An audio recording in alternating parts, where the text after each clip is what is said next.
Hello students, last class लोग हम discuss कर रहे थे chemical property of phenol.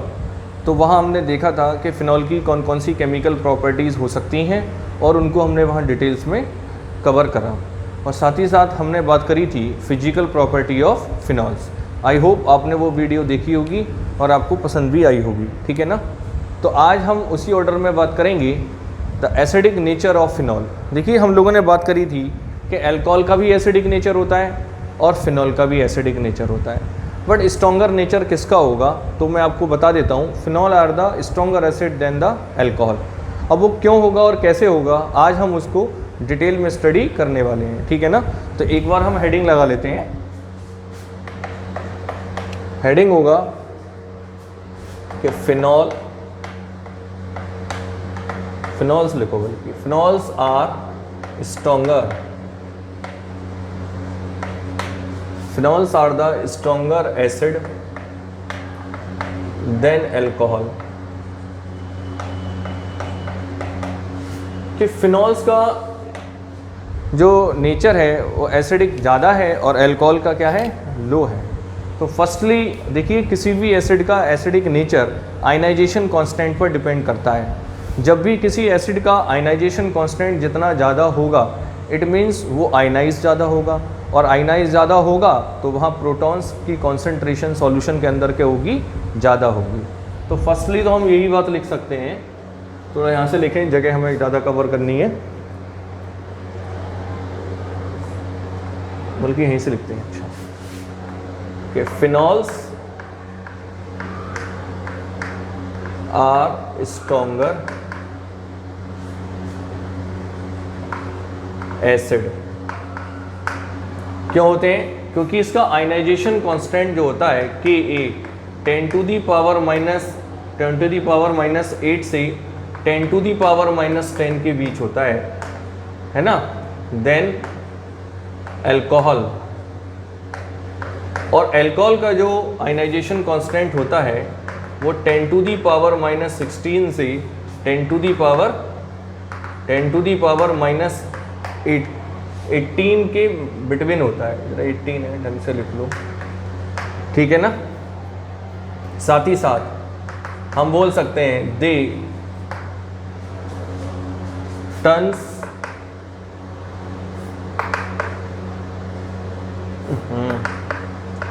Turn blue litmus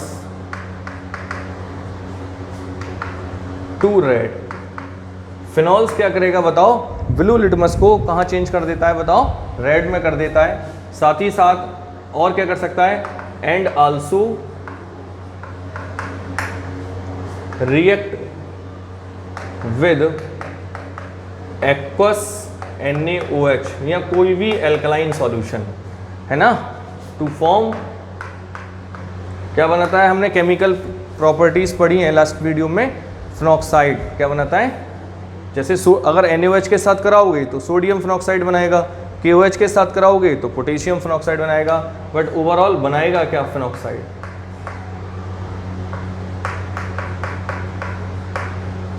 ठीक है ना। तो क्या होगा, देखिए आप कि फिनॉल का आयनाइजेशन कांस्टेंट अल्कोहल से भी ज़्यादा है, और अल्कोहल से ज़्यादा है इट मीन्स जब आप फिनॉल को वाटर में डिज़ोल्व करोगे तो वहाँ से नंबर ऑफ एचाइन की concentration as compared to alcohol से क्या आएगी, ज़्यादा आएगी। इसलिए फिनॉल्स का एसिडिक नेचर क्या होगा, ज़्यादा होगा। सेकेंडली, फिनॉल्स ब्लू लिटमस को रेड में भी चेंज कर देता है। और सबसे ज़्यादा इंपॉर्टेंट बात एक, जहाँ अल्कोहल NaOH के साथ कोई केमिकल रिएक्शन नहीं कर रहा था, वहीं फिनॉल NaOH से रिएक्ट करके क्या बनाता है बताओ, sodium phenoxide, that is salt plus water, ठीक है ना। चाहो तो वो रिएक्शन आप करके देख सकते हो, जैसे फिनॉल्स और इसकी रिएक्शन आप एक्वस NaOH के साथ कराओगे तो आई होप आपको ध्यान होगा, ये सोडियम फिनॉक्साइड आयन बनता था, sodium phenoxide ion plus water, ये सॉल्ट प्लस वाटर, है ना। चलो, तो स्टूडेंट्स हम कह सकते हैं कि फिनॉल क्या होगा, एक एसिडिक नेचर रखता है, ठीक है। ये तो थियोरेटिकली बात हुई, बट हमने बात किस में करनी है, एक्सप्लेन करना है कि भाई क्यों है इसका एसिडिक नेचर। तो एक हेडिंग और लगा लीजिए, और हेडिंग लगा लो आप explanation for phenol are stronger acid than alcohol. ठीक है, चलो अब मुझे एक बताओ, फिनॉल्स में रेजोनेंस पॉसिबल है या नहीं? बिल्कुल है। तो हम क्या करेंगे, पहले फिनॉल्स का रेजोनेटिंग स्ट्रक्चर बनाएंगे। तो लिख सकते हैं कि फिनॉल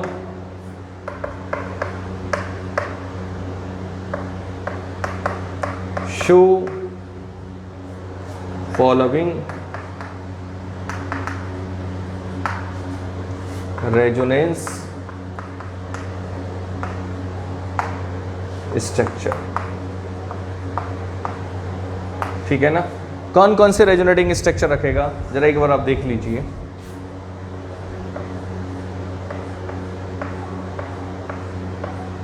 बताओ, ये फिनॉल है, ये दो लोन पेयर ऑफ इलेक्ट्रॉन।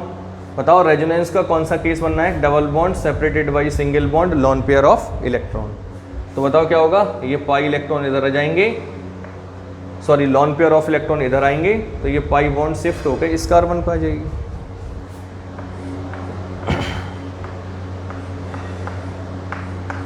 देखो होगा क्या, अरे यार ये फॉलोइंग, ये जी छोटा कर लेते हैं। यहाँ पे ये लोन पेयर ऑफ इलेक्ट्रॉन आएंगी, यहाँ डबल बॉन्ड बन जाएगी और ऑक्सीजन बॉन्ड हाइड्रोजन। बताओ ऑक्सीजन ने लोन पेयर ऑफ इलेक्ट्रॉन को क्या कराए, डोनेट कराए, इसलिए इस पर कैसा चार्ज आ जाएगा, पॉजिटिव। बट ये वाला कार्बन कैसा हो जाएगा, नेगेटिव। क्यों? क्योंकि यहाँ पर पाई इलेक्ट्रॉन ये आ चुके हैं। ठीक, अब क्या होगा, अब तो बहुत आसान है। अब तो देखो double bond separated by single bond lone pair of electron या नेगेटिव चार्ज। तो बताओ, मैंने आपको रेजोनेंस में समझाया है जब हम लोग जीओसी पढ़ रहे थे कि चार्ज को थर्ड प्लेस पर ले जाइए, 1 2 3। क्लियर? तो थर्ड प्लेस पे जैसे ही आप लेके जाओगे तो आप देखोगे कि नेगेटिव चार्ज यहाँ आ जाएगा, डबल बॉन्ड, और ये एज इट इज रहेगा। ठीक, फर्दर 1 2 3,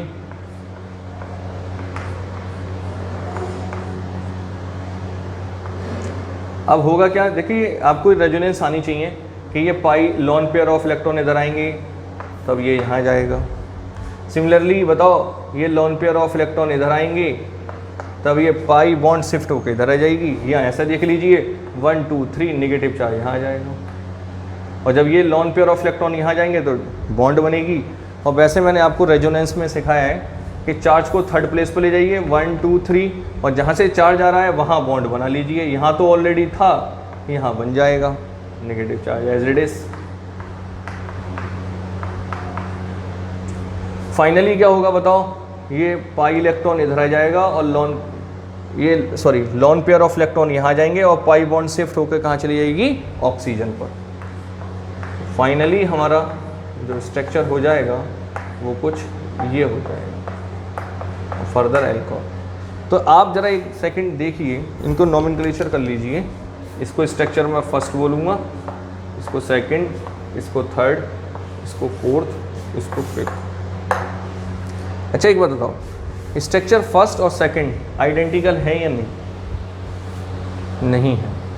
मोस्टली स्टूडेंट्स ये गलती करते हैं, स्ट्रक्चर फर्स्ट और फिफ्थ आइडेंटिकल नहीं है। आप देखो बॉन्ड की पोजीशन क्या है, चेंज है। मॉलिक्यूल सेम है पर बॉन्ड की पोजीशन क्या है बताओ, चेंज। यहाँ डबल बॉन्ड है जबकि यहाँ क्या है बताओ, सिंगल बॉन्ड है। ठीक है ना? चलो ये छोटी सी बात ही, कोई ज़्यादा टेंशन ना लें आप।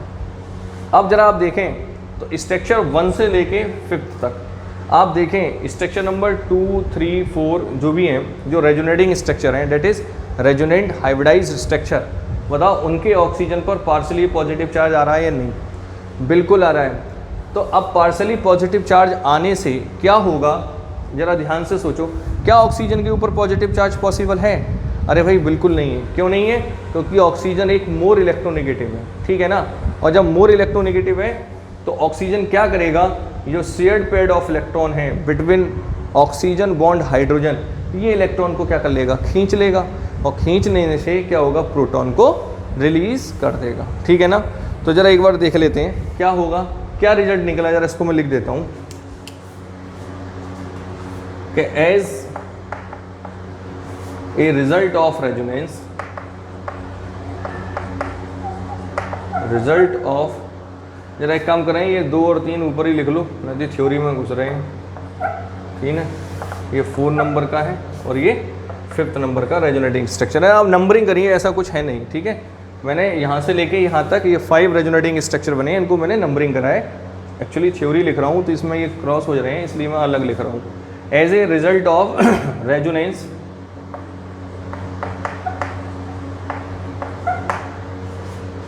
The oxygen atom acquire a partially positive charge. बताओ, पार्शली पॉजिटिव चार्ज आ रहा है नहीं? This weaker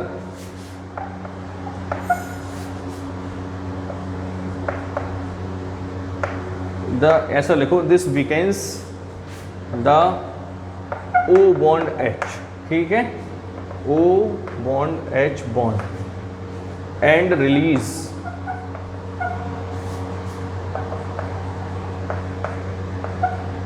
the proton.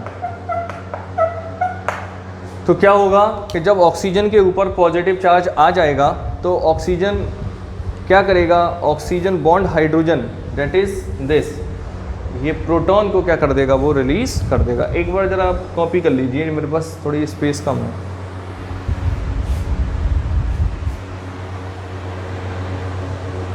चलो थोड़ा मैं रफ कर लेता हूँ, ठीक है।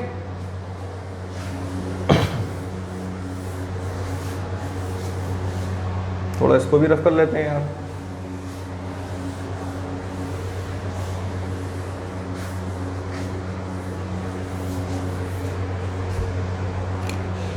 तो होगा क्या कि फाइनली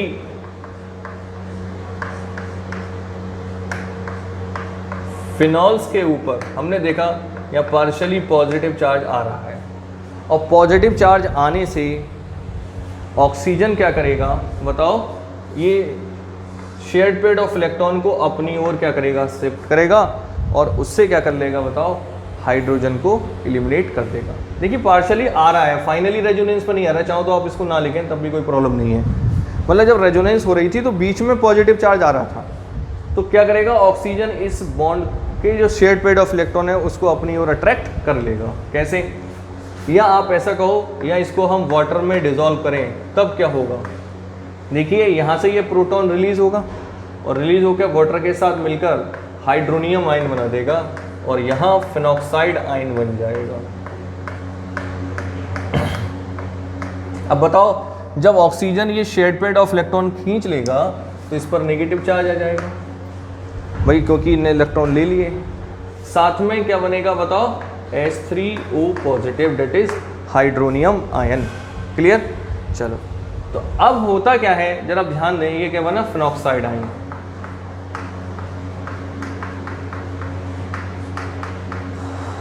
क्लियर। अब फर्दर आप देखें तो फिनॉक्साइड आयन पर भी नेगेटिव चार्ज आ रहा है। अब हम आपसे पहले ही कह चुके हैं कि जब भी चार्ज उभरा हुआ होगा तो वो अपने आप में क्या होगा, अनस्टेबल।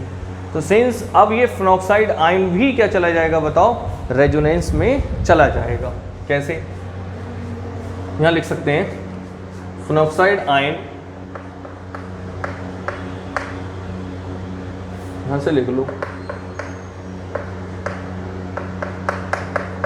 फिनॉक्साइड आयंस है ना, ये आयंस लिखो, आयन ऑल्सो कहाँ जाएगा बताओ, एग्जिस्ट रेजोनेंस। कैसे एग्जिस्ट करेगा जरा यहां देखो,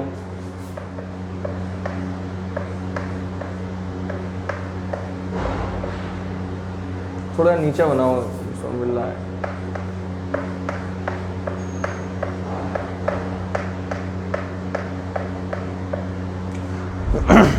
भाई आपके दिमाग में एक बात आ रही होगी, सर जब उसने प्रोटॉन निकाल दिया तो हमें इसकी रेजोनेंस करने की क्या ज़रूरत है। स्टूडेंट्स, जब वो प्रोटॉन को रिलीज़ करेगा तो वो प्रोटॉन वाटर के साथ मिलकर H3O पॉजिटिव बना दिया, ठीक है ना। देखिए हाइड्रोनियम आयन और H आयन में कोई डिफरेंस नहीं है। चाहो तो आप इसको ऐसे भी लिख सकते हो, अगर कंफ्यूज हो तो यहाँ पे आप कुछ ना लिखें, तो सीधा आप H आयन लिख सकते हैं अगर ज़्यादा टेंशन हो रही हो तो। बट साथ में जो फिनॉक्साइड आयन बनाए, ये देखने में हमको कैसा लग रहा है, अनस्टेबल। क्यों लग रहा है, क्योंकि ऑक्सीजन के ऊपर नेगेटिव चार्ज है। एक्चुअली ये नेगेटिव चार्ज बस दिख ही रहा है, ये होता नहीं है। क्यों नहीं होता, क्योंकि फिनॉक्साइड आयन फर्दर रेजोनेंस में चला जाता है और अपने आप को स्टेबल कर लेता है। कैसे, वही मैं आपको दिखाने वाला हूँ। अब जरा देखो, double bond separated by single bond, lone pair of electron. बताओ रेजोनेंस का केस बन रहा है तो क्या होगा, देखो ये लोन पेयर ऑफ इलेक्ट्रॉन इधर जाएंगे, पाई बॉन्ड शिफ्ट हो जाएगी। कैसे, अब बताओ, जो लोन पेयर जब रिंग की तरफ जाएंगे तो ऑक्सीजन ने अपने वो इलेक्ट्रॉन ट्रांसफ़र कर दिए जो इसने हाइड्रोजन से लिए थे, तभी तो इस पर नेगेटिव चार्ज आया था। अब लिए हुए इलेक्ट्रॉन इसमें रिंग में डाल दिए तो बताओ इसका पॉजिटिव चार्ज क्या हो गया, ख़त्म। बताओ, जब पाई इलेक्ट्रॉन यहाँ शिफ्ट होंगे तो यहाँ नेगेटिव चार्ज आएगा और ये दो बॉन्ड एज इट इज रह जाएंगी। Double bond separated by single bond by lone pair of electron. Charge को थर्ड प्लेस पे लाओ, जहाँ से चार्ज आएगा वहाँ बॉन्ड बना लो, या ऐसा समझ लो, पाई बॉन्ड, पाई वो लोन पेयर ऑफ इलेक्ट्रॉन इधर जाएंगे तो पाई बॉन्ड इधर आएगी।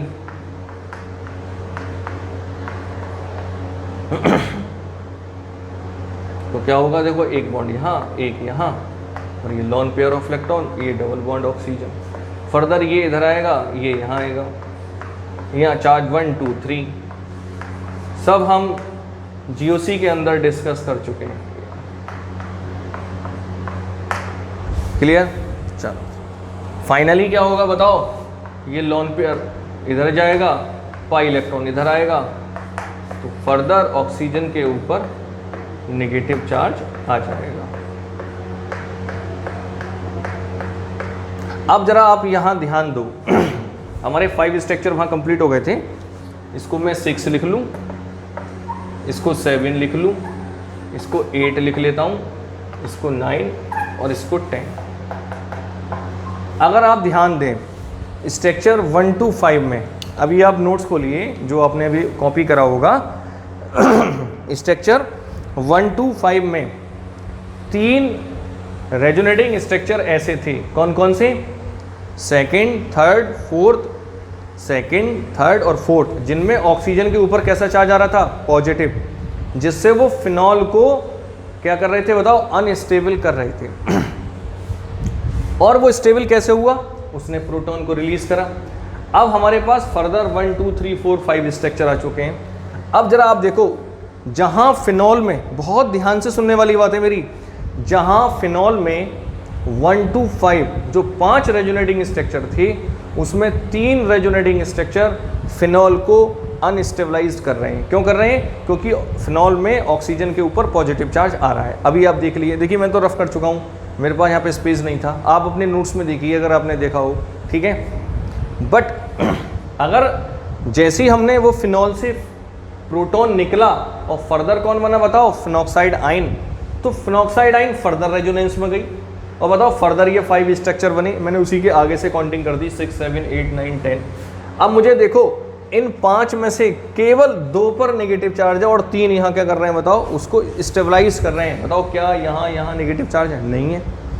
तो इट मीन्स फिनॉल ना रह के वो फिनॉक्साइड आयन में रहना चाहता है, बिकॉज फिनॉक्साइड आयन रेजोनेंस करके अपने आप को क्या कर लेती है, स्टेबल कर लेती है। ठीक है ना स्टूडेंट्स, इसीलिए फिनॉल का एसिडिक नेचर क्या होता है, अल्कोहल से ज़्यादा होता है। क्लियर है ना।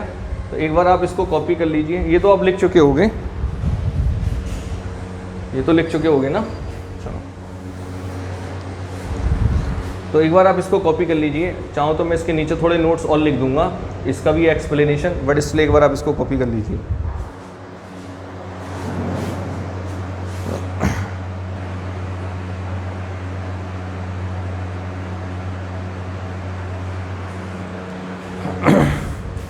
आओ, मैंने इसकी प्रॉपर थ्योरी भी लिख दी है, जरा देख लें आप। मैंने लिखा है thus both phenol and phenoxide ion are the stabilized by the resonance. देखिए रेजोनेंस फिनॉल में भी हो रहा था और फिनॉक्साइड आयन में भी हो रहा था, बट फिनॉल के अंदर जब रेजोनेंस हो रहा था तो ऑक्सीजन के ऊपर पॉजिटिव चार्ज आ रहा था, ठीक है ना। आपने देखे स्ट्रक्चर नंबर 2, 3 और 4 में, और ऑक्सीजन के ऊपर अगर पॉजिटिव चार्ज आता है तो बहुत बड़ा अनस्टेबल हो जाता है ना, क्योंकि ऑक्सीजन एक मोर इलेक्ट्रोनेगेटिव एटम है। But the phenoxide ion is the better stabilized than phenol because the structure 6 to 10, 6 से 10 तक phenoxide ion carry only a negative charge. बताओ ऑक्सीजन के ऊपर कैसा चार्ज है, केवल नेगेटिव चार्ज, और वो भी क्या हो जाता है, which is delocalised by the resonance, और वो भी रेजोनेंस होने से डीलोकलाइज्ड हो जाता है और कोई नेगेटिव चार्ज अब हमको दिखाई नहीं दे रहा, ठीक है ना। तो स्टूडेंट्स यहाँ हमने एक्सप्लेनेशन करा क्यों फिनॉल का एसिडिक नेचर ज़्यादा होता है एज़ कम्पेयर टू एल्कोहल, ठीक। अब हम नेक्स्ट टॉपिक जो डिस्कस करने आने हैं वो बहुत बड़ा इंपॉर्टेंट है, क्यों, तो वहीं से आपके लिए क्वेश्चन बनते हैं। अब हम देखेंगे कि फिनॉल के ऑर्थो, पैरा और मेटा डायरेक्शन पर कोई भी सब्स्टिटेंट ग्रुप लगाएं तब उसका एसिडिक नेचर में क्या इफेक्ट होता है। बट स्टिल एक बार आप इसको कॉपी करो। आओ अब बात करेंगे कि फिनॉल के ऑर्थो, पैरा और मेटा डायरेक्शन पर अगर कोई सब्स्टिटेंट ग्रुप लगाएं तो उस फिनॉल की एसिडिक स्ट्रेंथ पर क्या इफेक्ट पड़ता है। तो एक बार हेडिंग लगा लेते हैं, और हेडिंग क्या होगा कि इफेक्ट ऑफ सब्स्टिटेंट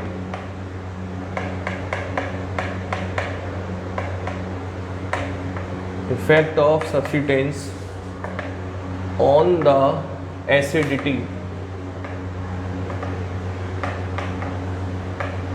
of phenol,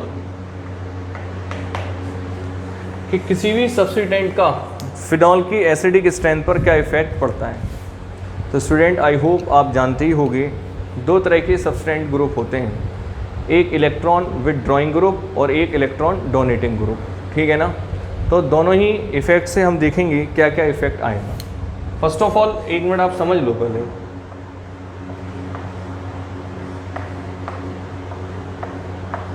भाई ये फिनॉल था, और फिनॉल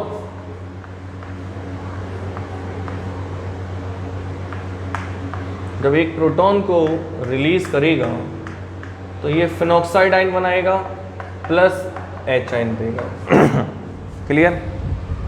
अब मुझे ये देखना है कि इस फिनॉल के ऑर्थो, मेटा और पैरा पोजीशन पर ऐसा कौन सा ग्रुप लगाऊं जिससे इसका एसिडिक स्ट्रेंथ इंक्रीज हो।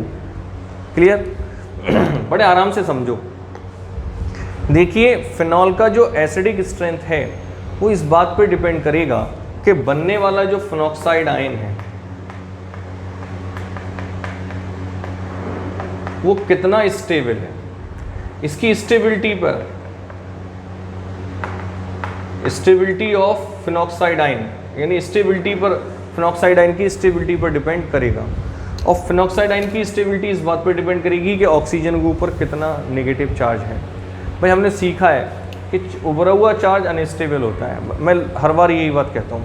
तो हम ये देखेंगे कि बेंजीन रिंग पर ऐसे कौन से ग्रुप लगा दिए जाएं जिससे ऑक्सीजन के ऊपर जो नेगेटिव चार्ज है उसकी वैल्यू क्या हो, बताओ, कम हो। क्लियर। अब मुझे एक बात बताओ, अब हमारे पास दो तरह के ग्रुप होते हैं। फर्स्ट कौन सा होता है, EWG, और सेकंड कौन सा होता है बताओ, EDG। फुल फॉर्म भी लिख देंगे, चलो लिख ही लेते हैं, इलेक्ट्रॉन विदड्रॉइंग ग्रुप, और ये कौन सा होता है, इलेक्ट्रॉन डोनेटिंग ग्रुप।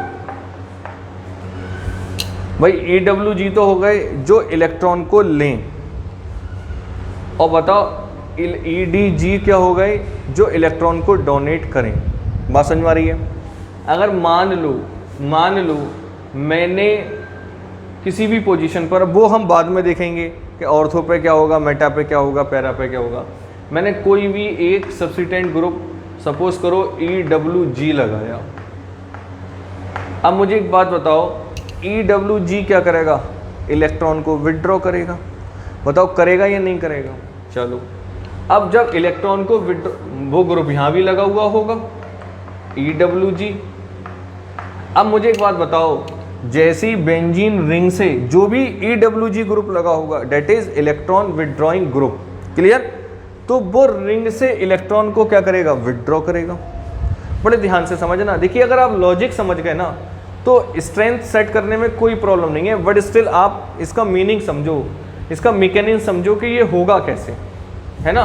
तो अब मुझे आप ये बताओ कि जब इलेक्ट्रॉन विड्रॉइंग ग्रुप हमने लगा दिया बेंजीन रिंग से, क्लियर? तो बेंजीन रिंग से वो ग्रुप क्या करेगा? इलेक्ट्रॉन को विड्रॉ करेगा।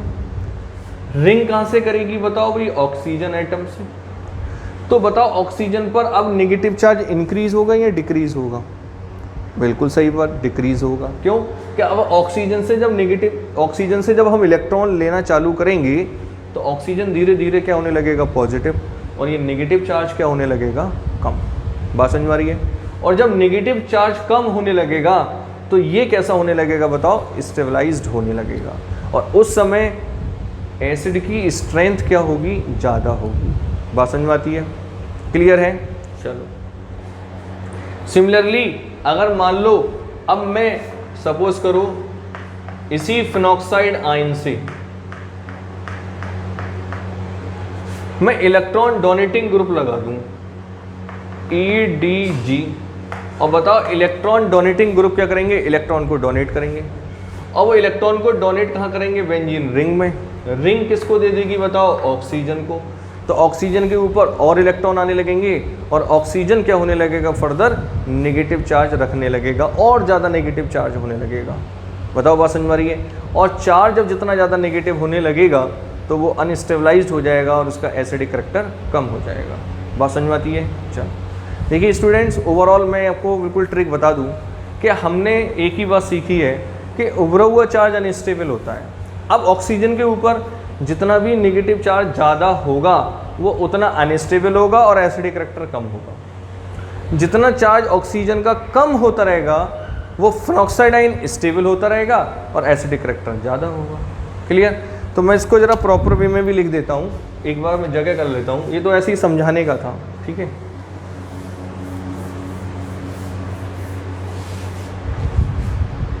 देखिए दो तरह के ग्रुप होंगे। फर्स्ट होगा हमारा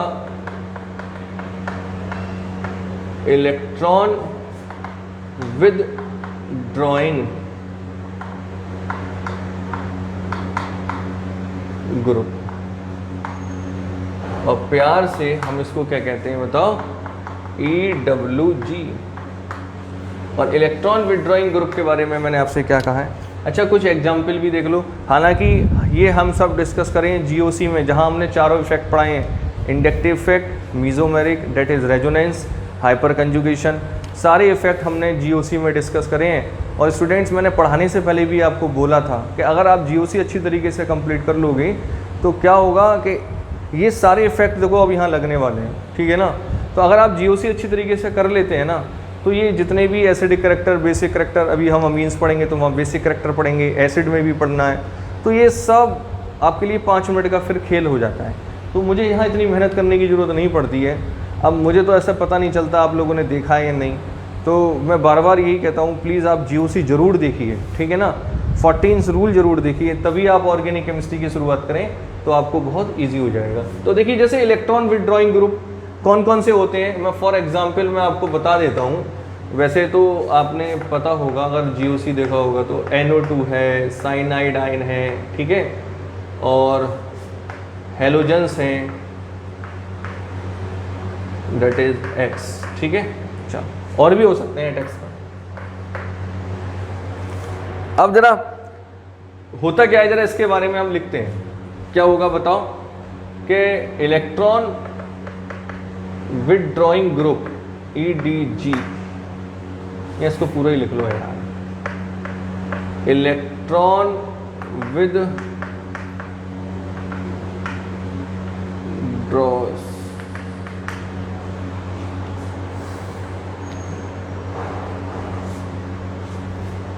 थोड़ा सा आप एक काम करो, पूरा, हाँ चलो ऐसा, इलेक्ट्रॉन विद चलो लिख लो, अच्छा इलेक्ट्रॉन विद ड्रॉइंग ग्रुप्स, कौन सा, that is EWG, clear. Withdraw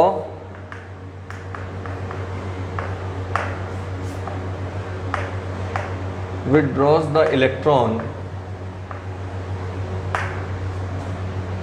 and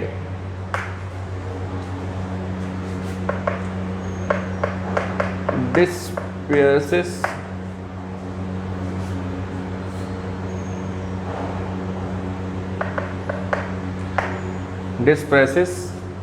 the negative charge and stabilizes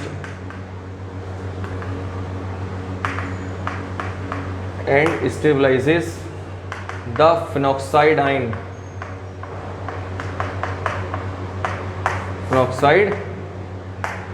बताओ जब फिनॉक्साइड आयन क्या होगा, बताओ स्टेबलाइज हो जाएगा, कहाँ से, with respect to phenol.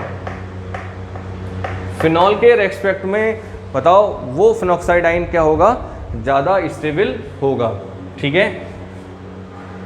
And दस इंक्रीज द एसिडिक स्ट्रेंथ। बात ठीक है ना।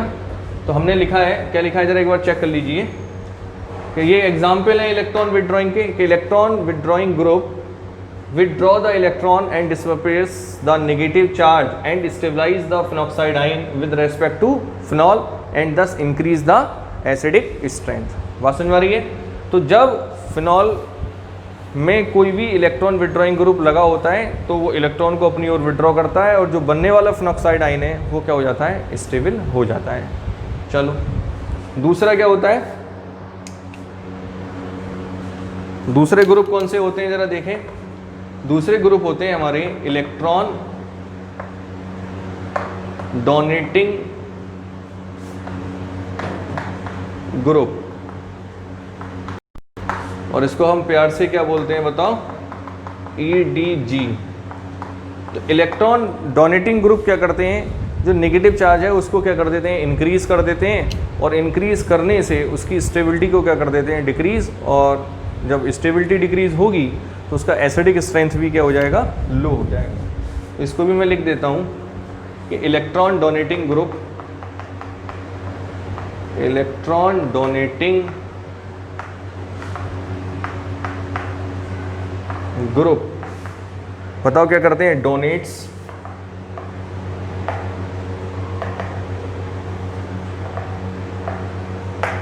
क्या, डोनेट्स इलेक्ट्रॉन which intensifies, ठीक है ना, चेक कर लेना स्पेलिंग सही होगी वैसे, the negative charge and destabilized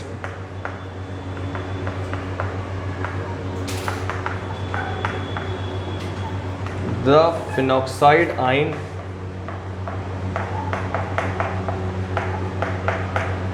with respect to phenol and thus decrease the acidic strength। बात समझ में आ रही है। अच्छा इसके भी एग्जाम्पल मैं लिख देता हूँ। ये ऐसे ग्रुप कौन कौन से होते हैं, जैसे NH2 ग्रुप, ठीक है, OH ग्रुप,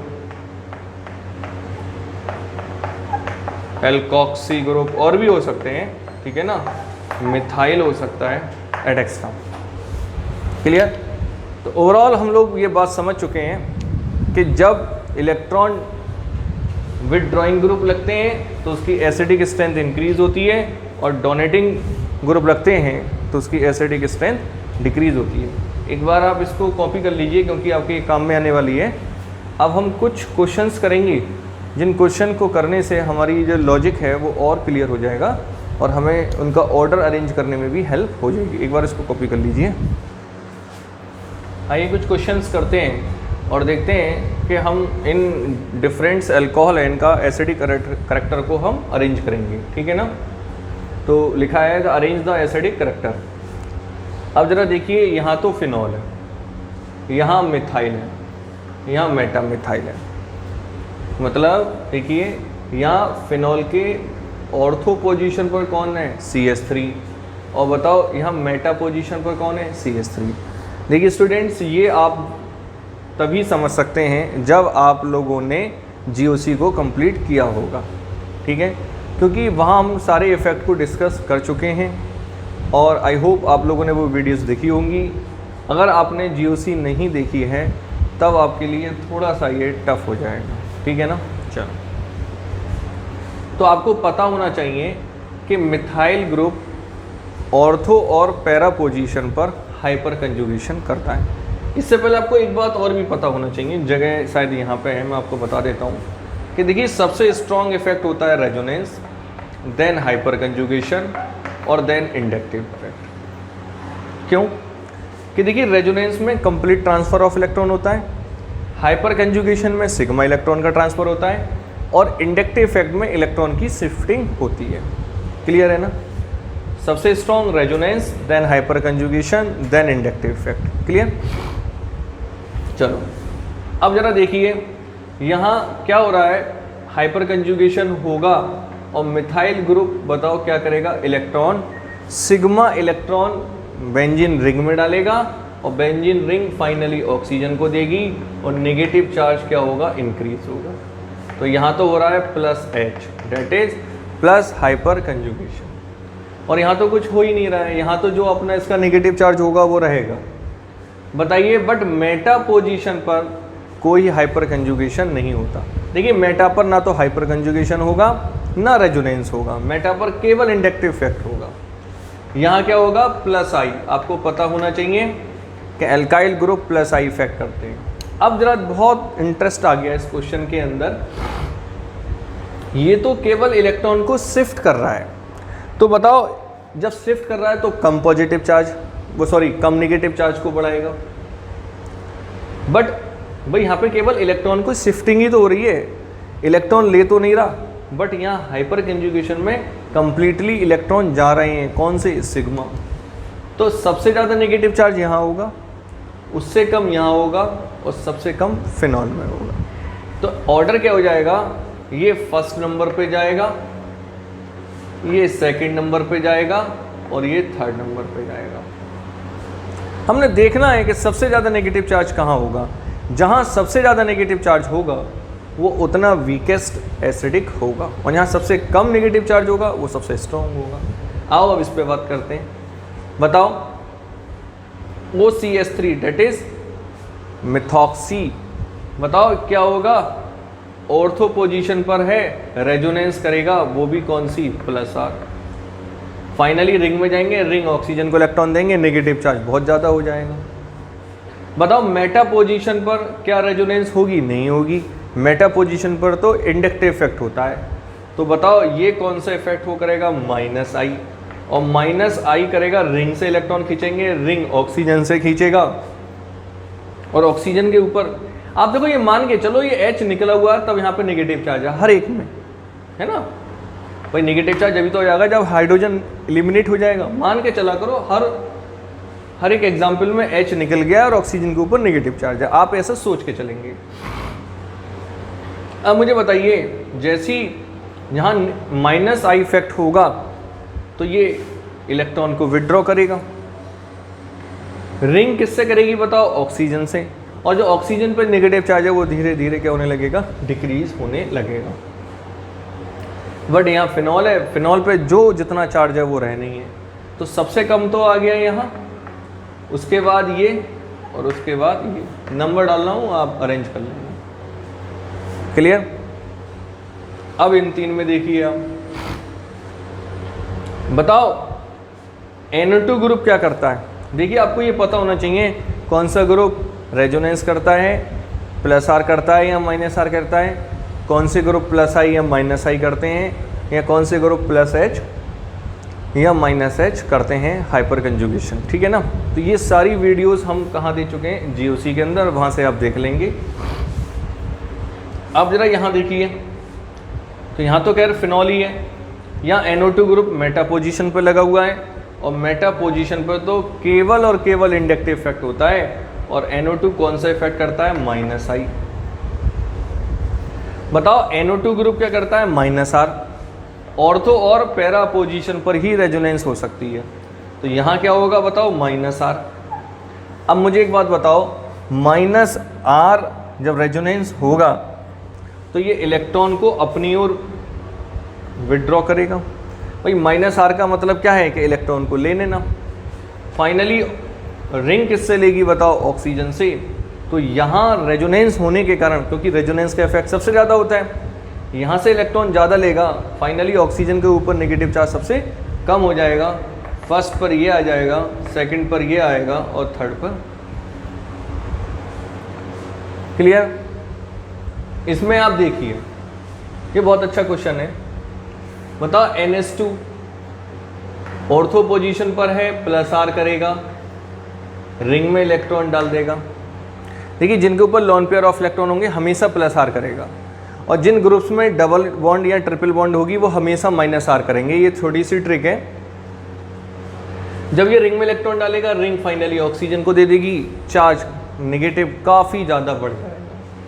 बट क्लोरीन जितने भी हेलोजेंस होते हैं वो माइनस आई इफेक्ट शो करते हैं, तो ये रिंग से इलेक्ट्रॉन विड्रॉ करेगा, फाइनली ऑक्सीजन से इलेक्ट्रॉन लिए जाएंगे। यहाँ नेगेटिव चार्ज सबसे कम होगा, उसके बाद यहाँ होगा, और सबसे ज़्यादा यहाँ होगा। तो 1, 2 एंड 3। क्लियर। चलो इसमें देखें, देखिए रिंग में इलेक्ट्रॉन देगा प्लस आर, NH2 ग्रुप क्या करेगा, माइनस आई, और यहाँ तो एज इट इज जैसा है। तो जब माइनस आई करेगा, ये रिंग से इलेक्ट्रॉन खींचेगा, ये ऑक्सीजन से खींचेगा, ऑक्सीजन पर जो नेगेटिव चार्ज है वो धीरे कम होगा। फर्स्ट पोजीशन ये, सेकंड ये, क्यों कि जितना इस पे है उतना ही है, यहाँ तो और बढ़ रहा है, तो थर्ड पर ये देखिए आप। बताओ यहाँ कौन सी रेजोनेंस हो रही है, माइनस आर। बताओ यहाँ कौन सी रेजोनेंस हो रही है, प्लस आर। और यहाँ क्या हो रहा है बताओ, माइनस आई इफेक्ट। बताओ यहाँ सबसे कम इलेक्ट्रॉन, सॉरी सबसे ज़्यादा इलेक्ट्रॉन खींचेगा ये NO2 ग्रुप रेजोनेंस के थ्रू, तो सबसे ज़्यादा यहाँ पर नेगेटिव चार्ज को क्या करा जाएगा, कम करा जाएगा, इसलिए यहाँ चार्ज सबसे कम होगा। फर्स्ट नंबर तो इसका आ नहीं है। और देखिए ये रेजोनेंस कर रहा है, फाइनली इलेक्ट्रॉन डाल रहा है, और ये रिंग ऑक्सीजन को दे देगा, नेगेटिव चार्ज काफ़ी बढ़ जाएगा, इसको थर्ड नंबर पे आना पड़ेगा, और इसको सेकंड नंबर पर। ठीक है ना। तो आप स्टूडेंट्स इन इफ़ेक्ट्स को अच्छा समझकर आप फिनॉल का एसिडिक करेक्ट को अरेंज कर सकते हैं। देखिए स्टूडेंट्स, मैं काफ़ी बार कह चुका हूँ, जब तक आपसे ये इफ़ेक्ट नहीं आएंगी आप ऑर्डर का अरेंज नहीं कर सकते। ठीक है ना। तो अगर आपने देख ली है वीडियो, फिर तो आपको ये बहुत अच्छा समझ में आ चुका होगा। तो यहाँ हम फिनॉल को अच्छी तरीके से कवर कर चुके हैं। हमने फिनॉल का general classification, chemical preparation, chemical properties, physical properties और उसका एसिडिक नेचर जितना भी था हमने कम्प्लीटली कवर कर चुके हैं। आई होप आपको भी ये वीडियो सब पसंद आ रही होंगी। तो बस अब मैं आज के लेक्चर को यहीं पर रुकता हूँ, और अच्छी तरीके से आप वीडियोस को देखिए और नोट्स बनाइए और रिवीजन करिए। ठीक है ना। Thank you and have a nice day.